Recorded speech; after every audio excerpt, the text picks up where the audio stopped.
All right, Frank, what we making, man? What we getting? What we getting into? So, if you know me well enough, a lot of people ask when you're behind a bar, what do you like to make? I like to make all cocktails. But what I like to drink, my favorite classic cocktail is called the Boulevardier.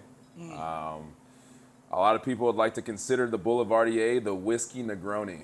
Oh yeah. Yeah, I have an issue with that. Oh, here we go. What we This is my got? thing, man.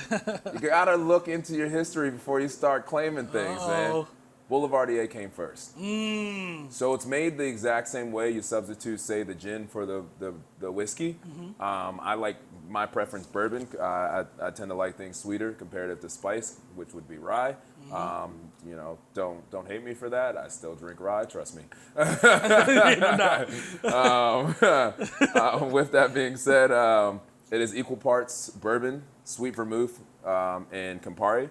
Okay. Campari being a bitter aperitif, typically made with grapefruits. In that regard, it's one of those spirits that individuals, you know, you either love it or you hate it, and that's based off of the bitter notions of it, the drier back end of it. And then at that same notion, the sweet vermouth, I tend to use Carpano Antica. Okay. Boom. right. Actually, let's just backtrack. I always ask, before I ask for Boulevardier, if you have Carpano Antica. If they don't, If they don't, then I'll ask for Coca Torino. If they don't have that, then I'll ask for a new cocktail. Everybody be more so worried about their whiskey or how much of it's going in. I'm worried about the sweet vermouth. yeah, that's funny as hell. Yeah. True story. Sure. And then of course the whiskey, bourbon, rye. If you want it smoky, peated Scotch, so be it. Right? Okay. Yeah, absolutely. Let's get to do it, man. All right. So I like mine on the rocks. In that regard, it allows it to be a morphing cocktail.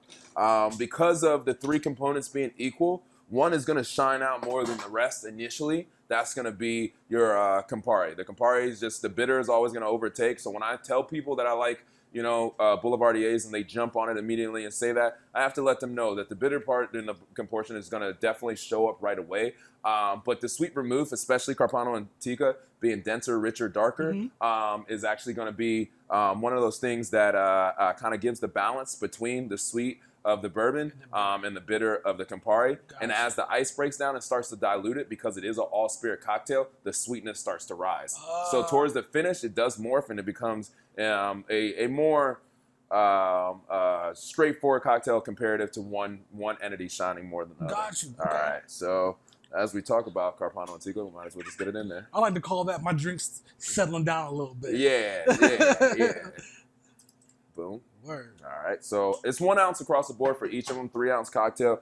A lot of people would like to do like 3/4, and then 1.5, so they have more booze and more whiskey inside of it, right? But at the end of the day, it's all going to be spirit, so you're already drinking a high can't booze complain. cocktail. There's no damn right. pineapple There's juice in this. Nothing you can do about that one, right? You know what I mean?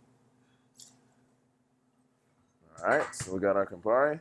Lastly, I'm going to use Willet 80. It's a Man, I've been seeing this bottle online. So yeah, so bottled and bond, most recent. It is actual KBD juice, coming from Barnestown, Kentucky. It is 4 to 5 year bottled and bond. All of its mash coming from the same exact season. Willet, I am very, very fond of, especially all of their single family reserve products that they had in the past. This one has a mosaic of all of, kind of the important influencers in the industry. Yeah. And the owner, Bill Thomas and Jack Rose, is somewhere hidden on this bottle. Oh, okay. Yeah, he's on this actual Nice. bottle. That's dope. That's dope. Yeah. Oh, he's right there. He's like right at the bottom, right above That's Kentucky. crazy. That's crazy. Sitting at a booth downstairs That's dope. in the whiskey saloon. So go ahead. Real simplistic.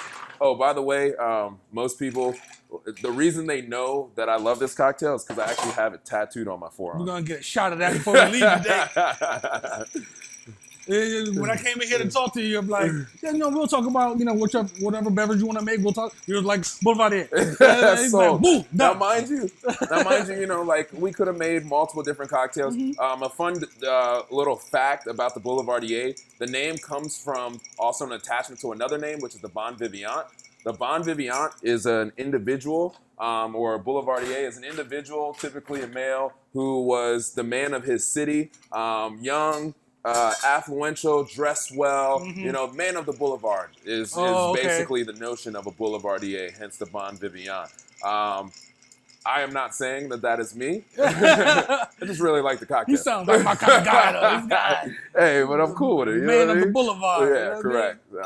We got a thing about getting excess water out of cocktails. For sure. And nobody got time for that when we're drinking all spirit. That's expert level 99999. So mind you, I only made one, so I'm gonna go ahead and pour yours. I'm gonna make another because I'm not gonna argue with that. correct, because I need one too. There you go. And then the garnish itself, always an orange peel.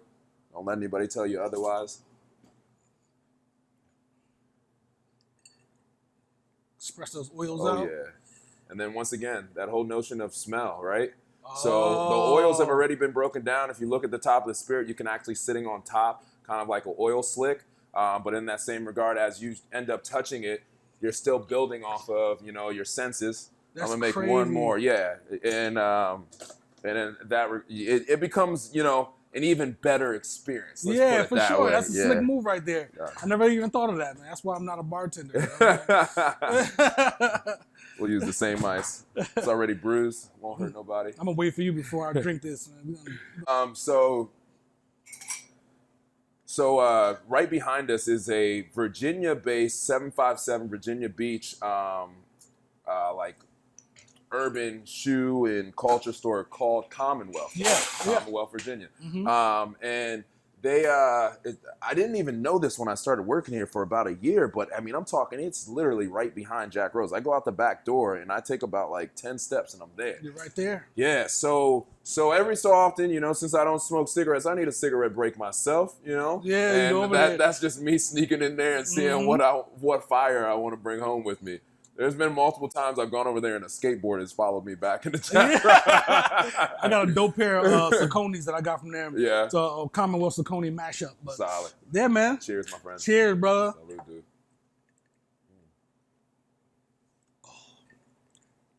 Oh yeah, man! It just did like 3 different things You just see now. what I'm saying? It's a very balanced cocktail. Oh. One, because of how it's proportioned, but two, you get the initial. Actually, you get the density of the cocktail first, especially since you're using bourbon comparative to spice.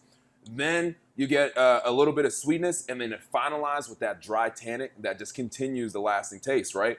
The citrus itself is just kind of always there as an It's all over the aromatic, you know place. what I mean? But I literally can drink these all day long. I'm gonna tell you something really rare. Something really rare just happened.